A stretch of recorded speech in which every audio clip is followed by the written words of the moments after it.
মাননীয় মুখ্যমন্ত্রী তথা পুলিশ মন্ত্রী মমতা বন্দ্যোপাধ্যায় রাজ্যের প্রতিটি থানাকে নির্দেশ দিয়েছিলেন এলাকার সাধারণ মানুষকে নিয়ে বিভিন্ন কর্মকাণ্ডে সামিল হওয়ার জন্য। মুখ্যমন্ত্রীর নির্দেশের পশ্চিম মেদিনীপুর জেলা পুলিশের উদ্যোগে প্রতিটি থানা এলাকায় বিভিন্ন জনসেবামূলক কর্মসূচি গ্রহণ করা হয়েছে। রক্তদান শিবির থেকে শুরু করে প্রচণ্ড গরমে পথ চলতি মানুষের হাতে জল ও আরএস তুলে দেওয়া হচ্ছে পশ্চিম মেদিনীপুরের প্রতিটি থানার পক্ষ থেকে। বৃহস্পতিবার মেদিনীপুর জেলা পুলিশ সুপার ধৃতিমান সরকার উদ্যোগে ও কোতোয়ালি থানার সহযোগিতা মেদিনীপুর কোতোয়ালি থানার প্রাঙ্গণে রক্তদান উৎসব কর্মসূচি পালন করা হয়। এই দিন রক্তদান শিবিরে পুলিশ কর্মী, সিভিক ভলেন্টিয়ার ও সাধারণ মানুষ রক্ত সংকট কমাতেই রক্তদানে এগিয়ে আসুন। এই রক্তদান শিবির থেকে 50 ইউনিট রক্ত সংগ্রহ করেন Medinipur medical college blood bank. উপস্থিত ছিলেন জেলার অতিরিক্ত police super Pinaki Dutta, DSP পদমর্যাদা এক আধিকারিক, মেদিনীপুর পৌরসভার পৌর প্রধান সৌমেন খান, মেদিনীপুর কোতোয়ালি থানার অফিসার ইনচার্জ অমিত সিং মহাপাত্র সহ অন্যান্য আধিকারিকরা।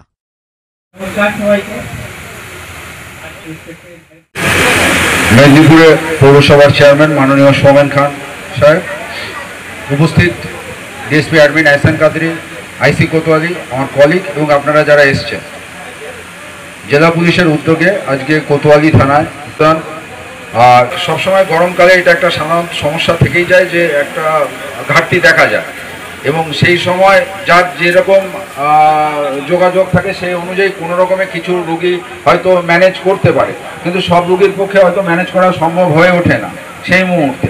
তো এটা যাতে সমস্যাটা মানে দীর্ঘস্থায়ী না হয় তার জন্য আমার জেলা পুলিশের তরফ থেকেও আমরা সারা বছর ধরে বিভিন্ন থানায় শিডিউল মেপে আমরা এই রক্তদান শিবির করে যাই এবং আমাদের উদ্দেশ্য এটাই থাকে যে যতদূর সম্ভব বেশি রক্ত আমরা যাতে সংগ্রহ করে ব্লাড ব্যাংকে পৌঁছে দিতে পারি এবং যত বেশি মানুষ তাতে উপকৃত হয়।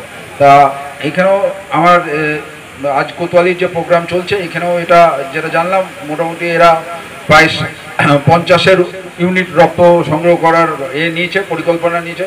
অত্যন্ত সাধুবাদ এবং যারা আজকে এই রক্ত দিচ্ছে তাদেরকেও অধিক সাধুবাদ যে তারা এগিয়ে এসেছে রক্ত দেওয়ার এই মহৎ উদ্দেশ্যে। তো সবাইকে ধন্যবাদ জানিয়ে আমি আমার বক্তব্য শেষ করছি।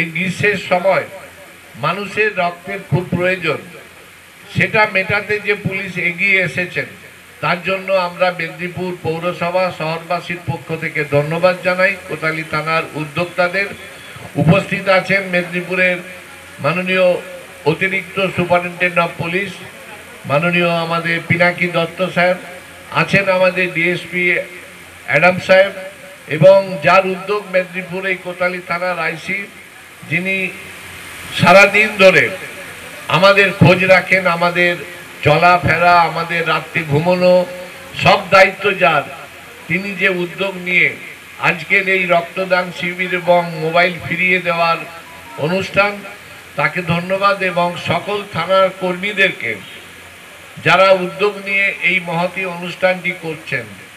রক্ত এমন একটি সম্পদ যে টাকা পয়সা বাড়ি গাড়ি অনেক থাকতে পারে, যখন রক্তের প্রয়োজন হয় হাসপাতালে আমরা দেখেছি মানুষকে কিভাবে ছোটাছুটি করতে হয়।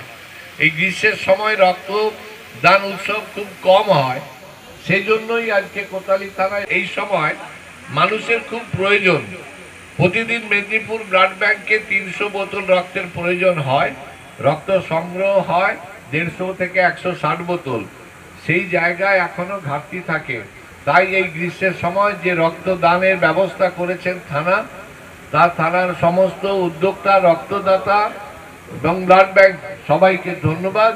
এবং এই ধরনের অনুষ্ঠান, সামাজিক অনুষ্ঠান যত হবে তত মানুষকে আমরা এক করতে পারবো। আজকে রক্তদান হচ্ছে একটি সম্প্রীতির উৎসব। যেমন আমরা রাম রক্ত দিয়েছে, রহিমের শরীরে সেই রক্তটা যায়। এটাই হচ্ছে সব থেকে আমাদের পশ্চিম বাংলায়, ভারতবর্ষের মধ্যে সব থেকে বেশি রক্তদান উৎসব হয় পশ্চিম বাংলায় এবং পশ্চিম বাংলার মধ্যে পশ্চিম মেদিনীপুর জেলা রক্তদানে প্রথম। এত রক্তদান সারা রাজ্যে কোথাও হয় না।